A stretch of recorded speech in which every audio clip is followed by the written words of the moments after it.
Well, hello everyone. You're very welcome to our assembly again today. And as you can see, I'm joined by the lovely Celia today. Hi everyone. Good to see you today. I'm Celia. I know, we know you're Celia. And you're very welcome here today, Celia, because you're helping me with my assembly today. Isn't that right? Yeah, helping with the assembly. I love assembly. That's good. Anyway, today, what's our story about? Well, our story today comes from the Old Testament, and it's the story of Joseph. Well, it's part of Joseph's story, because you might remember Joseph. He was one of 12 brothers, and his other 11 brothers became very jealous of him because they thought their dad really treated him better than everybody else in the family. And you might remember he had a coat of many colors, and that the jealous brothers eventually sold him off to be a slave to a group of people who were called Midianites. Midianites, yeah. Well, Joseph had a very difficult life afterwards, but for a while, and then all of a sudden, he actually became very clever at telling people the meaning of their dreams. Of their dreams. Yeah, I don't know. You probably have dreams as well, and sometimes you're waking up and you remember most of them, and sometimes you remember all of them, and sometimes they can be a bit worrying because sometimes they can be a little bit frightening. But Joseph was able to tell people what their dreams meant, and this made him very popular. And eventually, he got to be Prime Minister of Egypt. Prime Minister of Egypt, just at the very point where there was going to be a great famine all across the land. Famines are terrible things. We remember in Ireland particularly that we, at our time in our history, we had our famine as well. It's when people don't have enough food to eat and where many people die because they're so hungry. So Joseph was Prime Minister of Egypt, and his special responsibility was to make sure that everybody in Egypt got plenty to eat. But they had more food than they knew what to do with because they had been very clever storing the food for a number of years. So they were able to sell their food to people from outside Egypt as well.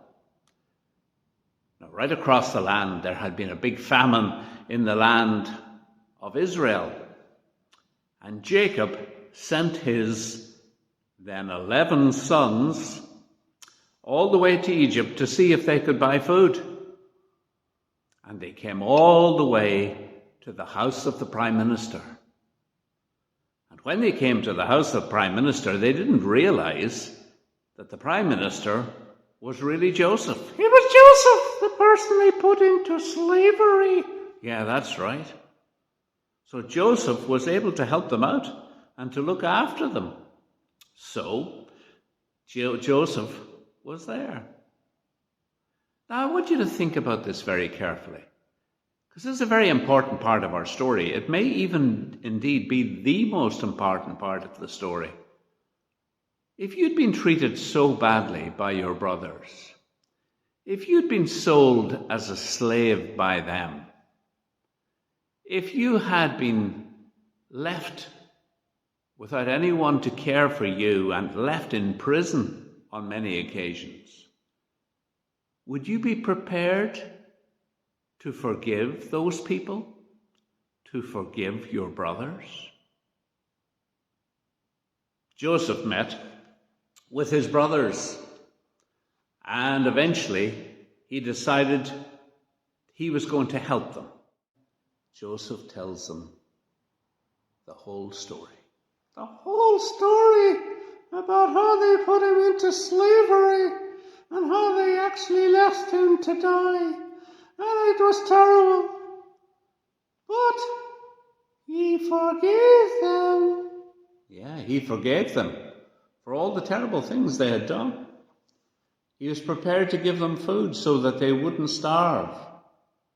And in time, the whole family came to live in Egypt, where they would have plenty of everything, and where Joseph would look after everybody there.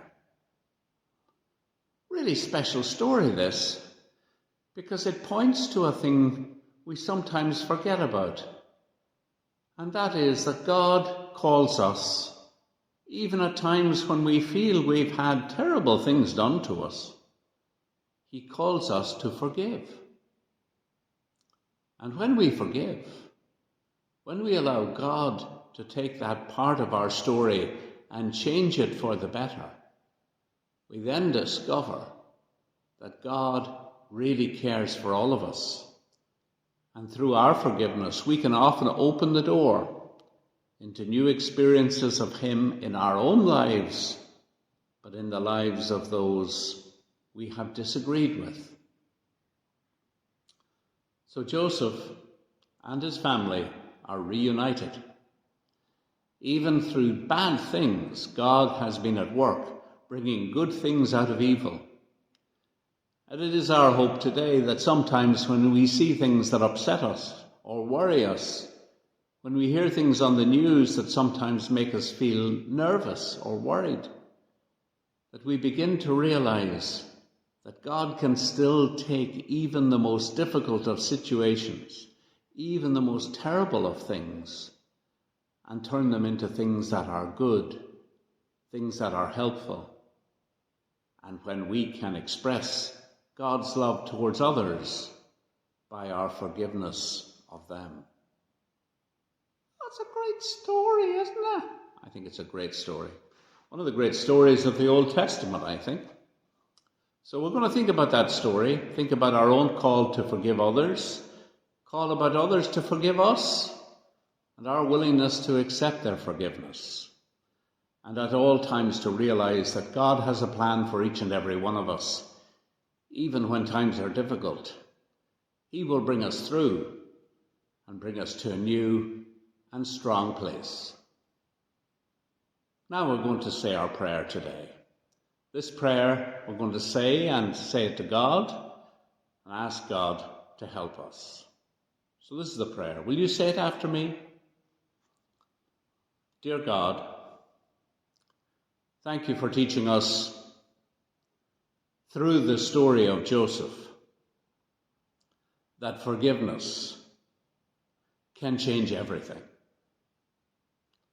Help us each day to be instruments of your forgiveness in the world and to show, as we forgive, that God can change everything. Amen. We're going to say together, Our Father, who art in heaven, hallowed be thy name, thy kingdom come, thy will be done on earth as it is in heaven. Give us this day our daily bread, and forgive us our trespasses, as we forgive those who trespass against us. And lead us not into temptation, but deliver us from evil. For thine is the kingdom, the power, and the glory, forever and ever. Amen. And the Lord bless you and keep you today and forever. Amen. Amen. Thank you for seeing our story today. Yes, thank you for being here. Lovely to see you again. Keep safe and well, everybody, until we meet again. And in the meantime, God bless you and God bless your families. See you all again very soon. Bye now. Bye. See you later. Yeah.